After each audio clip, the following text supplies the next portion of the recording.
হ্যাঁ,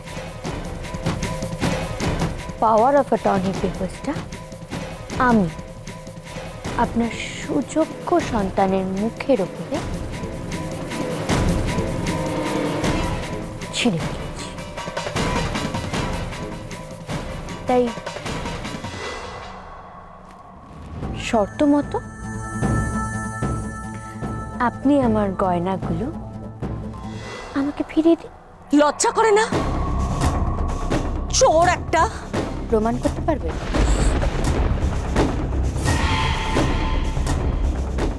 তাছাড়া যুদ্ধে জিতটাই আসল কথা, সে যে কৌশলই হোক না কেন। সেই প্রবাদটা নিশ্চয়ই আপনার জানা আছে। যুদ্ধটা এখনো শেষ হয়ে যায়নি, পরিণামটার জন্য তুমি তো নিশ্চয়ই, তুমি যখন এই চ্যালেঞ্জে জিতেছো তোমার গয়না তুমি নিশ্চয়ই ফেরত পাবে। না মা,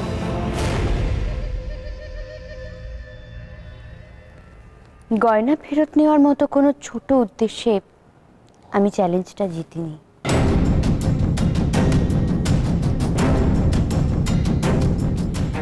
গয়না আমি সেদিনই ফেরত নেব যেদিন আপনি নিজে হাতে সব গয়না আমাকে পরিয়ে দেবেন। তার আগে না। আর সেটাই হবে আমার আসল জিত।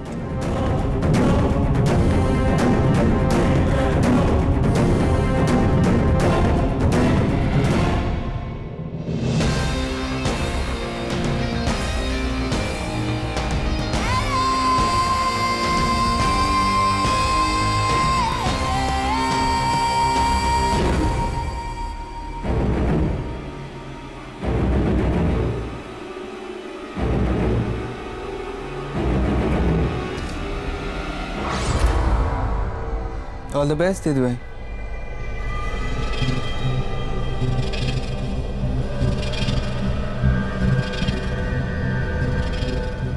কোনো কারণ নেই। শুনলাম তুমি আর চ্যাম্প দুজনে লাটাগুড়ি ঘুরতে যাচ্ছ, তাই?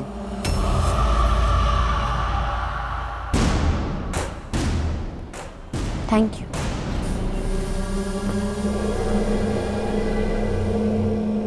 Have a safe journey, দিদি ভাই।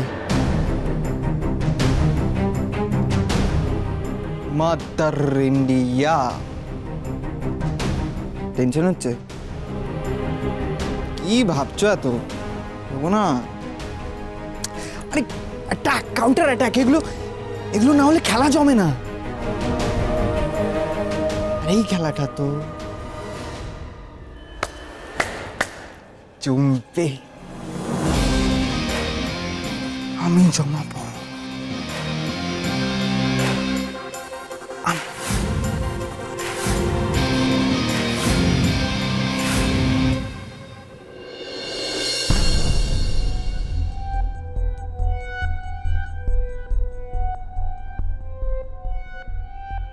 আমি লাটাগুড়ি যেতে শুধুমাত্র একটা কারণেই রাজি হয়েছি, যাতে তোমরা দুজনে একটু একান্তে সময় কাটাতে পারো। তুমি লাটাগুড়ি যাচ্ছ অংশু?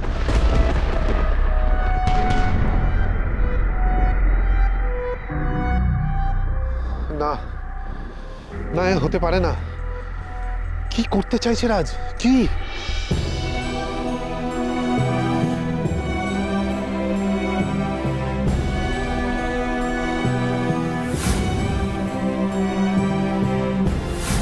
হ্যাঁ, ভালোবাসি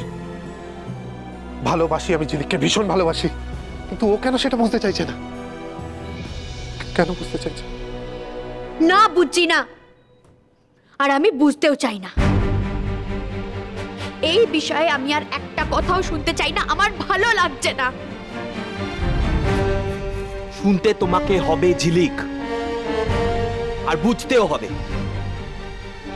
এরকম দিনের পর দিন আমি এই সাজানো নাটক করতে পারছি না। অসহ্য লাগছে আমার, অসহ্য। আর কারোর জন্য নয় রাজ, অন্তত বাবার মুখের দিকে তাকিয়ে ওই মানুষটার খুশির জন্য তুমি এটুকু মেনে নাও রাজ, প্লিজ। ঠিক যেভাবে তুমি আমায় স্বামী বলে মেনে নিয়েছো, তাই তো?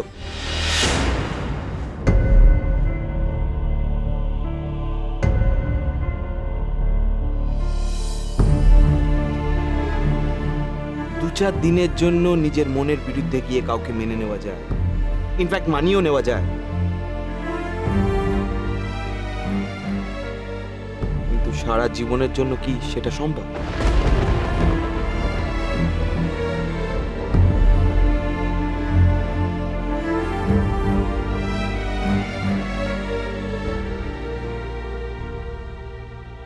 তোমাকে দেখে আমার মায়া হয়েছিল,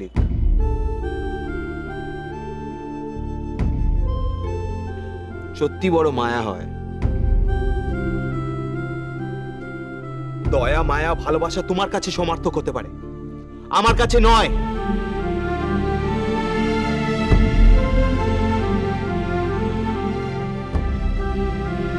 আমার চাই না কারোর দয়া মায়া, চাই না।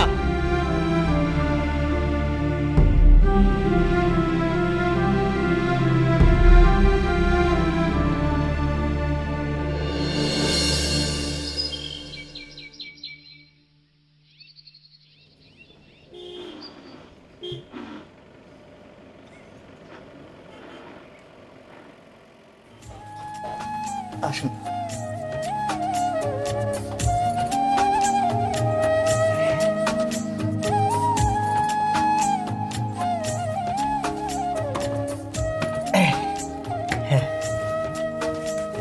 আপনারা আসবেন জেনে আমি সবকিছু রেডি করেই রেখেছি। আপনারা অনেকটা পথ এসেছেন, একটু বিশ্রাম করে নিন, আমি খাবারের ব্যবস্থা করি, ঠিক আছে?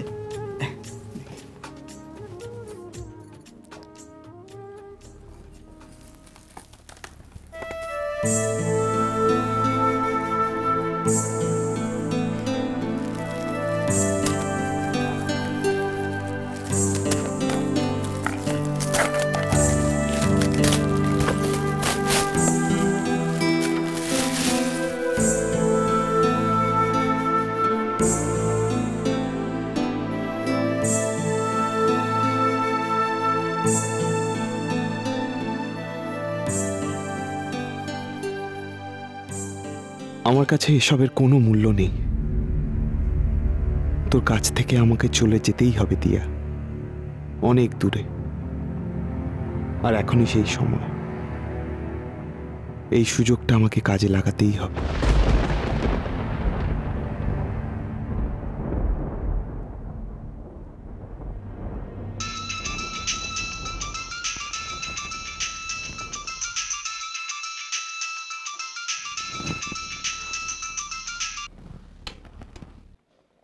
এই যে রাজবাবু, সারপ্রাইজ গিফটটা কেমন ছিল? তোমার দেওয়া গিফট কখনো খারাপ হতে পারে? জানতাম তোদের পছন্দ হবে। শোন, এখন খাওয়া দাওয়া করে রেস্ট নিয়ে নে, রাত্রিরে তোদের জন্য কিন্তু আর একটা সারপ্রাইজ ওয়েট করছি। শোন, সেখানে কিন্তু খুব সেজে গুজে যাবে। ওকে, ঠিক আছে। এই, কোথায় যেতে হবে জিজ্ঞেস করলি না তো? সেটাও নিশ্চয়ই সারপ্রাইজ। আমি জানি তুমি বলবে না। এরে রাজ, তোর মতো করে আমাকে কেউ চেনে না। শোনো, অনেক হয়েছে, আর বকবক করে তোমাদের মধুচন্দ্রিমায় আমি ব্যাঘাত ঘটাতে চাই না। ওকে, রাখছি রে। আজ রাতেই তোমায় এত কিছু করতে হলো আঙ্কেল?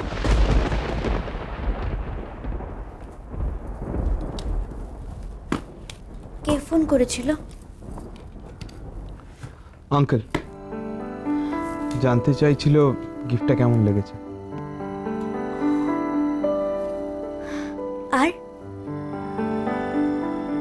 আর বললো রাত্রিবেলা আরেকটা সারপ্রাইজ আছে। আরো একটা সারপ্রাইজ? কি? জেনে ফেলে তো সারপ্রাইজ থাকলো না। আমি জানি না, আর জানতেও চাই না।